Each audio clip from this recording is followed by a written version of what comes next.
Senator Hanson. Yes, thank you very much. Well, in the proud tradition of the major political parties of Australia, the Albanese Labor government continues to squib opportunities for significant tax reform.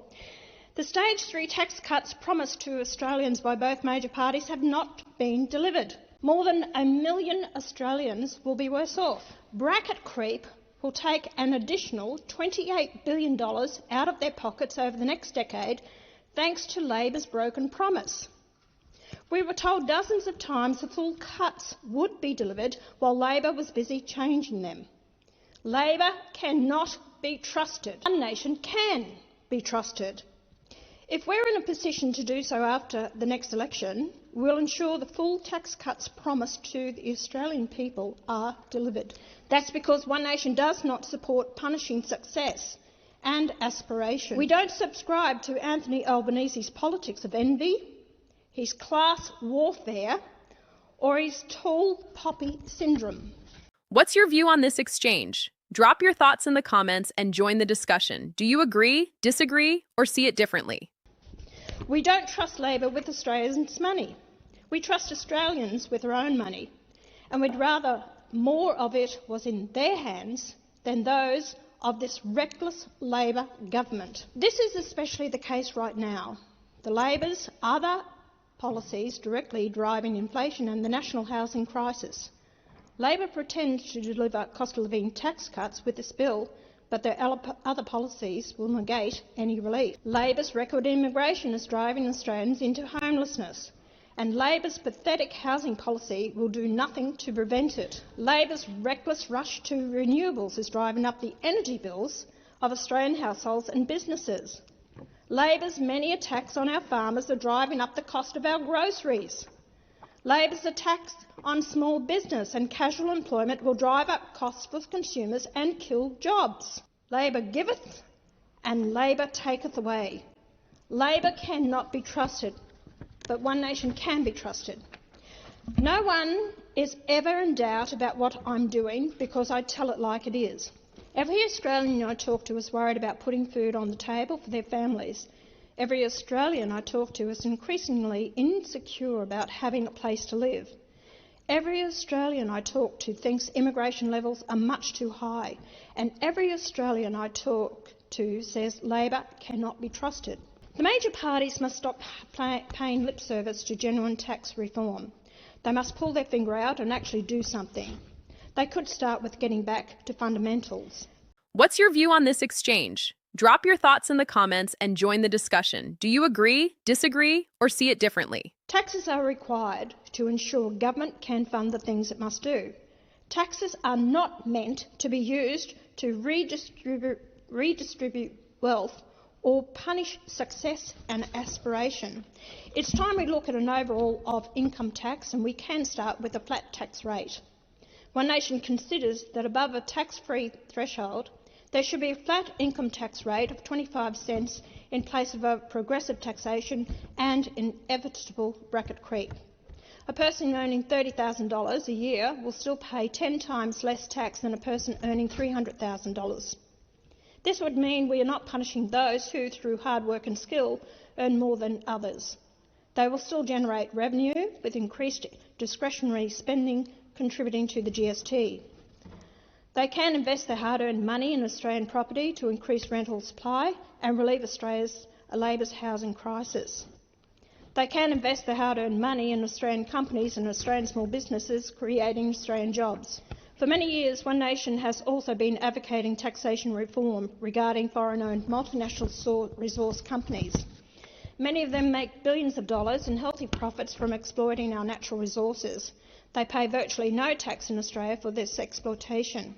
The major parties have squandered our natural wealth for decades, making Australia a cheap dirt mine. We could have had a sovereign wealth fund even bigger than Norway's, which is more than $2 trillion. One Nation considers that even minimal reform of taxes like the petroleum resource rent tax could generate $25 to $30 billion in additional revenue. And to actually hear the Greens saying that we actually should wipe the debt from the students is absolutely ridiculous. There's a debt of over $60 billion there. Today's exchange in Parliament featuring Pauline Hanson has once again sparked a wider national debate that goes far beyond tax policy or housing numbers. What we've just heard is not just a political argument between one nation and the government, but a reflection of growing tension in Australia around cost of living, immigration, national identity, and trust in political leadership. At the center of Hanson's argument is a strong claim that Australians are being financially squeezed through taxation, rising energy costs, and housing pressures. She argues that promised tax reforms, particularly the Stage 3 tax cuts, have not been delivered as originally committed, and that many Australians will be worse off due to what she describes as bracket creep. From her perspective, this represents a broader pattern of broken political promises and economic mismanagement. She also links these financial pressures to wider government policies, particularly immigration levels, renewable energy transitions, and housing policy. According to Hanson, these factors are contributing to increased demand on housing, higher living costs, and pressure on wages and small businesses. Her central message is that Australians should have more control over their own income and that the tax system should reward productivity rather than punish success. One of the most significant proposals raised in this exchange is the idea of a flat tax rate after a tax-free threshold. Hanson argues that this would simplify the system, reduce so-called bracket creep, and encourage productivity by allowing people to keep more of what they earn. Supporters of this idea often claim it could reduce tax avoidance and increase transparency, while critics argue it could reduce fairness in how tax burdens are distributed across income levels. Another key part of the discussion focuses on corporate taxation and multinational companies. Hanson claims that some resource companies benefit significantly from Australia's natural wealth while contributing relatively little in tax revenue. She suggests that reforming systems like the petroleum resource rent tax could generate additional government income that could be redirected toward domestic priorities such as cost of living relief and infrastructure. The debate also touches on education policy, particularly student debt and university funding. Hanson argues that taxpayers should not carry the burden of what she describes as unnecessary or low-value university participation, and suggests that individuals should contribute more directly to the cost of their education. This reflects a broader ideological divide between viewing education as a public investment versus an individual responsibility. On the other side of the discussion, the interviewer challenges several of these points, particularly around national identity and cultural recognition. A key point of contention is the role of welcome to country ceremonies, and whether they represent meaningful respect for Indigenous heritage or have become overused symbolic gestures. This disagreement highlights a deeper cultural question in Australia about how history should be acknowledged in modern institutions. The exchange also raises an important comparison between different traditions in Parliament, such as religious prayers and Indigenous acknowledgements. This raises a broader question about how societies balance historical tradition, cultural inclusion, and secular governance in shared public spaces. What makes this discussion particularly significant is not just the policy disagreement, but the underlying emotional divide. Hanson frames her position as defending ordinary Australians who feel financially under pressure and politically ignored. The interviewer, meanwhile, emphasizes inclusion, historical recognition, and cultural respect as important parts of national unity. This creates a larger question that goes beyond party politics. Is Australia experiencing a policy disagreement or a deeper identity debate about what kind of nation it wants to be in the future?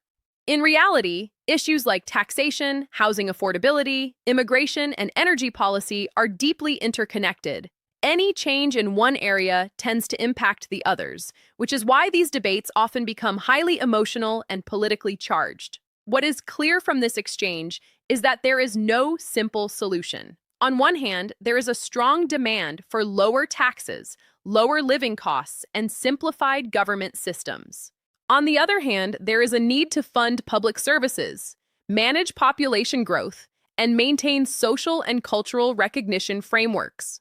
Ultimately, this debate reflects a country trying to balance economic pressure with social identity and individual fairness with collective responsibility.